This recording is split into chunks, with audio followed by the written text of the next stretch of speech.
তবে ইনশাআল্লাহ আরেকটা গণঅভ্যুত্থান হলে নির্বাচন কমিশন, প্রথমে আমি এটাতে হাত দিব যাতে নির্বাচন কমিশনটা আপাদ মস্তক এটাগুলো গোড়া থেকে আগা পর্যন্ত পরিবর্তন করবে, এবং আমার ফার্স্ট টার্গেট হবে এটা। কারণ আমি একজন প্রার্থী হিসাবে এই ইলেকশনে যেটা দেখেছি, আমি নির্বাচন কমিশনে ফোন দিয়েছিলাম, ওনারা মামুনুল হকের আসনে একটা নির্দেশনা দিয়েছিল যে বক্সের বাইরে যদি সিল পড়ে সেটা হলো কাউন্ট হবে না, কিন্তু আমার আসনে নির্দেশনা দিয়েছিল যে বক্সের বাইরে যদি সিল পড়ে সেটা হলো কাউন্ট হবে। এবং সেখানে নির্বাচনের দিন ডিজিএফআই, এনএসআই এবং অন্যান্য গোয়েন্দা সংস্থা থেকে শুরু করে কিভাবে ডিসি অফিসে নগ্নভাবে একটা ইলেকশনের ইঞ্জিনিয়ারিং করতে পারে সেটা সাক্ষী এই বাংলাদেশ দেখেছে। এবং সেই রিপোর্টগুলো আমরা বিভিন্ন জায়গায় ইন্টারন্যাশনাল কমিউনিটির কাছেও দিয়েছি, এবং আমি যেহেতু এটা নিজের নগ্ন সাক্ষী ছিলাম, ইনশাআল্লাহ এই পরিবর্তনটা হবে। এবং বাংলাদেশে বলা হয়ে থাকে যে আমাদের যে নির্বাচন কমিশনের জায়গাটা অনেক, যদি মেরুদণ্ড সোজা থাকে তাহলে বাংলাদেশটা অনেক দূরে এগিয়ে যায়। সেই জায়গাটা আমরা বিশেষত এই যে ঋণ খেলাপের বিষয়টা, সম্মানিত কমিশনার সানাউল্লাহ ভাই আছেন, উনি বলেছেন অনেক দুঃখ কষ্ট হৃদয় নিয়ে তাদেরকে অ্যাপ্রুভাল দিয়েছে।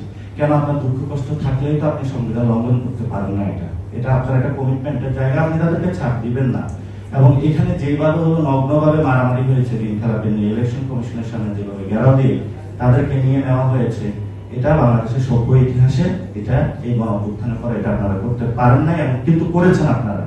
যাক, আল্লাহ আপনাদের উপরে একটা ব্লেসিং দিয়েছে আমাদের এই প্রধানমন্ত্রীর, সেই প্রধানমন্ত্রীর ব্লেসিং নিয়ে আপনারা আছেন, থাকবেন। কিন্তু লোকাল গভর্নমেন্টে আমরা আশা করবো যে আপনারা এই ধরনের কোন অ্যাক্টিভিটিতে যদি যান, সেটাতে হয়তোবা মানে রাজপথ খুবই পরিস্থিতি উত্তপ্ত হবে।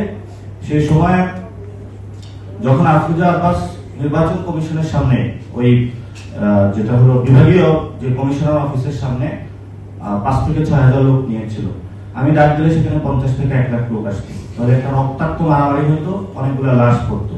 আমি শুধু একটা কারণে সরে আসছি যে যদি ওই হসপিটালে যায় যেই বাবার ছেলেটা মারা যেত আমি তাকে কোনো জবাব দিতে পারতাম না, এই জন্য আমি সরে আসছি। ইনশাআল্লাহ এটা কিন্তু বাংলাদেশের বিচার হবে। এই নির্বাচন কমিশনের যারা এই নির্বাচনী নেতৃত্ব দিয়েছেন তাদের বিচারে ইনশাআল্লাহ ভবিষ্যতে আমরা বাংলার মাটিতে করব। এবং সাথে সাথে লোকাল গভর্নমেন্ট ইলেকশনে যদি এর থেকে কোনো বাজে পরিস্থিতি হয় সেটার বিরুদ্ধে আমরা শক্ত হাতে প্রতিবাদ করব। আমরা এখানে বাই কনস্টিটিউশন দেশের জন্য কাজ করতেছি। আমরা নির্বাচন কমিশনার প্রধানের বাসায় যাবো, খাবো, এটা পার্সোনাল সম্পর্ক। যারা নির্বাচন কমিশনার আছেন আপনারা আমাদেরকে দোয়া দিবেন, আমরা আপনাদের দোয়া নিব। কিন্তু যখন আপনারা একটা চেয়ারে আছেন সেই চেয়ার ধরে আমরা কথা বলবো। আর আমি এখানে যখন কথা বলছি আমি ব্যক্তি না ছিল কথা বলছি না, আমি এনসিপির একজন প্রতিনিধি হয়ে কথা বলছি। আমরা যেটা বিশ্বাস করি সেই বিশ্বাসটা বাংলাদেশে ইনশাআল্লাহ বাস্তবায়ন করব। এবং এই যে অপু ভাই আছেন, ওনার সাথে তো অনেক আগে কথা হয়েছে, তো ভাই আপনারাও দেখবেন যে লোকাল গভর্নমেন্টটা যাতে সুষ্ঠুভাবে হয়। লোকাল গভর্নমেন্ট যদি সুষ্ঠুভাবে না হয় সেটাতে কিন্তু রাজপথ, আমরা আবারও বলছি, ভয়াবহ তথ্য হবে।